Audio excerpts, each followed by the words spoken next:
So obviously we're out in Lanzarote at the minute. We've got some great weather, which has been good. We've also had like a lot of wind, which you always get on like this island. And one of the questions I'm always being asked, whether it's through YouTube for our athletes themselves, is what do I bring into my training when I go on a training camp? Thanks for tuning into this channel, but 80% of you are still unsubscribed. If you could just hit that button, it allows us to bring you loads more content and you'll be doing us a massive favour.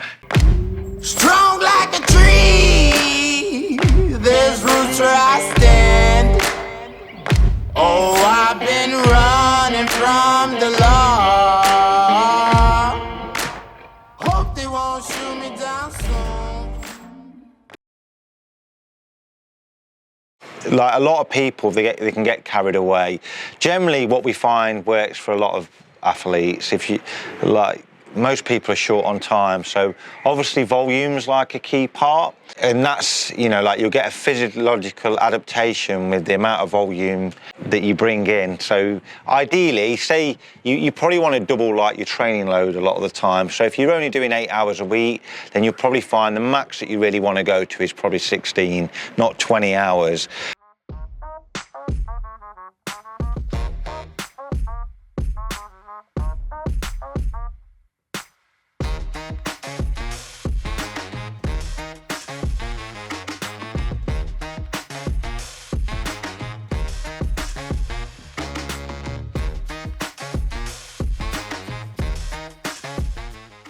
In that week's training, if we just looked at a typical week, then I would generally say, yes, you've got like your endurance rides.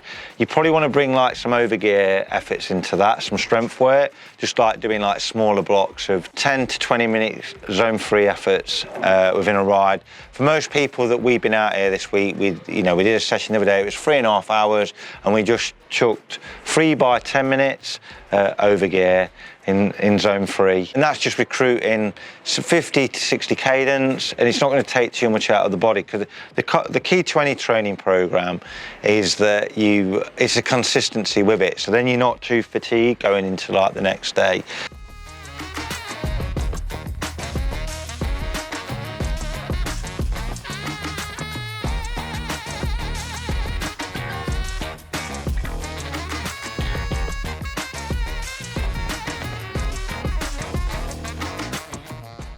Then another effort that we always bring into a training camp, we might do some form of threshold effort, and that can be, you could generally want to see like 30 minutes. Ideally, I wouldn't do that at the start of the week. You probably want to, like day 3, because everyone's really keen on like day 1, but if you bring this in too soon, you're going to be pretty smashed. So I'd either break that into like doing 3 by 10 minutes, 2 by 15, or we did one the other day where we did like we did like the Tabiesco climb, which was like 25 to 30 minutes for a lot of the athletes. So that's another key one, because you have a bit of a smash, but it's not going to kill you. It's not like doing like loads of like level 5 efforts.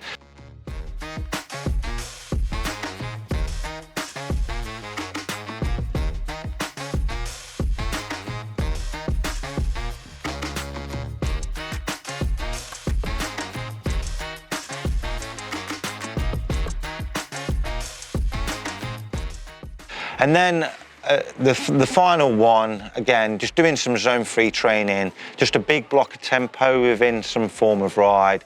And that can be like 3 by 30 minutes, 4 by 20 minutes, with short recovery in them. But I try to stay away from doing like anything that's like too intense. For a lot of you doing this, it's kind of the volume that you'll need like throughout like your training. Where it does become a bit trickier is if you're offered a triathlete, you don't want to bring in too much intensity, because you're trying to swim and run as well. So it's just a fine balance, but I'd always say they're the key elements really.